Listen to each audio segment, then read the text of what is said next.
आजकल हम देख रहे हैं कि यूनिफॉर्म सिविल कोड के नाम पर ऐसे लोगों को भड़काने का काम हो रहा है।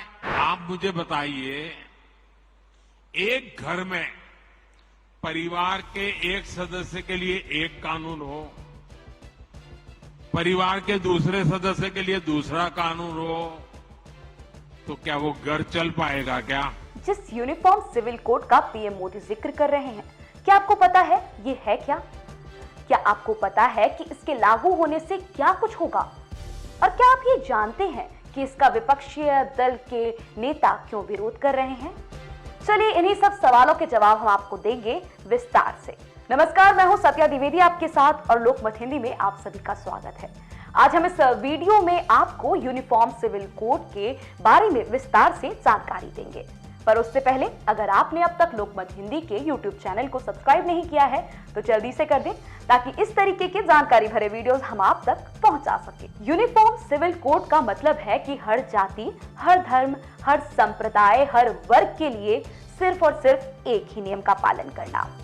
आसान भाषा में कहें तो समान नागरिक संहिता का मतलब है कि पूरे देश के लिए एक समान कानून के साथ ही सभी धार्मिक समुदायों के लिए विवाह, तलाक, विरासत, गोद लेने के एक ही नियम होंगे। भारत में फिलहाल इन मसलों पर अलग अलग धर्म में अभी अलग अलग कानून हैं। हिंदुओं, मुस्लिमों और ईसाइयों के लिए भारत में संपत्ति, विवाह और तलाक के कानून अलग अलग हैं। अलग अलग धर्मों के लोग अपने पर्सनल लॉ का पालन करते हैं। मुस्लिम, ईसाई और पारसियों का अपना अपना पर्सनल लॉ है।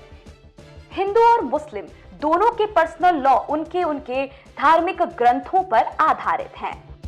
हिंदू पर्सनल लॉ की बात करें तो ये प्राचीन ग्रंथों जैसे वेदों, स्मृतियों और उपनिषदों और न्याय, समानता, विवेक आदि की आधुनिक अवधारणाओं पर आधारित है। वहीं मुस्लिम पर्सनल लॉ मुख्य रूप से कुरान और सुन्नत पर आधारित है। ये कानून पैगंबर मोहम्मद की बातों और उनके जीवन के तरीके से संबंधित है। कुरान के अलावा इज्मा और कियास को भी मुस्लिम पर्सनल लॉ के सोर्स के रूप में माना जाता है।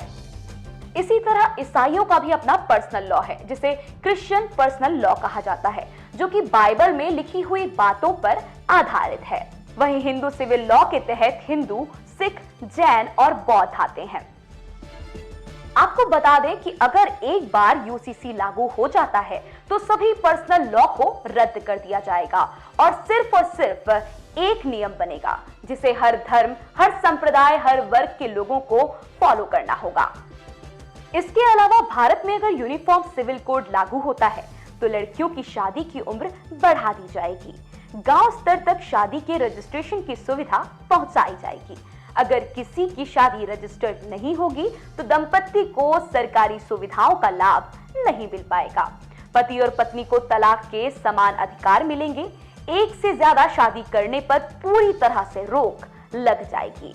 नौकरी पेशा बेटे की मौत होने पर पत्नी को मिले मुआवजे में माता पिता के भरण पोषण की जिम्मेदारी भी शामिल होगी। पत्नी की मौत के बाद उसके अकेले माता पिता की देखभाल की जिम्मेदारी पति की होगी। मुस्लिम महिलाओं को बच्चे गोद लेने का अधिकार मिल जाएगा।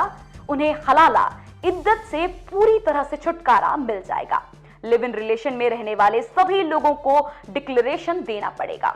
पति और पत्नी में अनबन होने पर उनके बच्चे की कस्टडी दादा दादी या नाना नानी में से किसी को भी दे दी जाएगी। बच्चे के अनाथ होने पर अभिभावक बनने के लिए प्रक्रिया थोड़ी आसान कर दी जाएगी। अब सवाल ये उठता है कि अगर यूनिफॉर्म सिविल कोड में इतना सब कुछ है तो इसका विरोध क्यों किया जा रहा है? दरअसल मुस्लिम समुदाय यूसीसी को धार्मिक दखल के रूप में देखता है। उनका कहना है कि शरीयत के तौर पर उनके कानून तय किए गए हैं और यूसीसी उनका खनन करेगा। यूसीसी का विरोध करने वाले लोगों का मानना है कि यूसीसी की वजह से मुस्लिम पर्सनल लॉ बोर्ड का वजूद खतरे में पड़ जाएगा, जो सीधे तौर पर मुस्लिमों के अधिकारों का हनन होगा। मुस्लिम धर्म गुरुओं का कहना है कि शरीयत में महिलाओं को संरक्षण मिला हुआ है, इसके लिए अलग से किसी कानून को बनाए जाने की कोई जरूरत नहीं है। विरोध करने वालों का मानना है कि यूसीसी लागू होने के बाद हर धर्म और हर मजहब के लोगों पर सिर्फ और सिर्फ हिंदू धर्म थोपने की कोशिश की जाएगी। यूनिफॉर्म सिविल कोड की जब बात प्रधानमंत्री कर रहे हैं, वो यूनिफॉर्म सिविल कोड की नहीं बात कर रहे, वो हिंदू सिविल कोड की बात कर रहे। पूरे जो इस्लामिक रेफरेंसेस है प्रैक्टिसेस के, उसको वो इलीगल ट्रीट करेंगे और पूरे हिंदू प्रैक्टिसेस को प्रधानमंत्री अंडर द लॉ प्रोटेक्ट कर लेंगे। वहीं इसका अलग अलग पार्टी के नेता भी लगातार पूरे दमखम से विरोध कर रहे हैं। आपको बता दें कि समान नागरिक संहिता यानी यूसीसी का जिक्र 1835 में ब्रिटिश सरकार की एक रिपोर्ट में पहली बार किया गया था। इसमें कहा गया था कि अपराधों, सबूतों और ठेके जैसे मुद्दों पर समान कानून लागू करने की जरूरत है। इस रिपोर्ट में हिंदू मुसलमानों के धार्मिक कानूनों से छेड़छाड़ की बात नहीं की गई है। हालांकि 1941 में हिंदू कानून पर संहिता बनाने के लिए BN राव समिति का गठन किया गया। राव समिति की सिफारिश पर 1956 में हिंदुओं, बौद्धों, जैनियों और सिखों के उत्तराधिकार मामलों को सुलझाने के लिए हिंदू उत्तराधिकार अधिनियम विधेयक को अपनाया गया। हालांकि मुस्लिम, ईसाई और पारसी लोगों के लिए अलग कानून रखे गए। वहीं बात करें भारत के संविधान की, तो भारत के संविधान के अनुच्छेद 44 में यूसीसी का जिक्र किया गया है। संविधान में इसे नीति निर्देशक तत्व में शामिल किया गया है। संविधान के अनुच्छेद 44 में कहा गया कि सभी नागरिकों के लिए समान नागरिक संहिता लागू करना सरकार का दायित्व है। अनुच्छेद 44 उत्तराधिकार, संपत्ति अधिकार, शादी, तलाक और बच्चे की कस्टडी के बारे में समान कानून की अवधारणा पर आधारित है। आपको क्या लगता है, क्या यूनिफॉर्म सिविल कोड भारत में लागू होना चाहिए? क्या इसके लागू होने से सकारात्मक बदलाव आपको देखने को मिलेंगे? हमें कमेंट कर जरूर बताएं।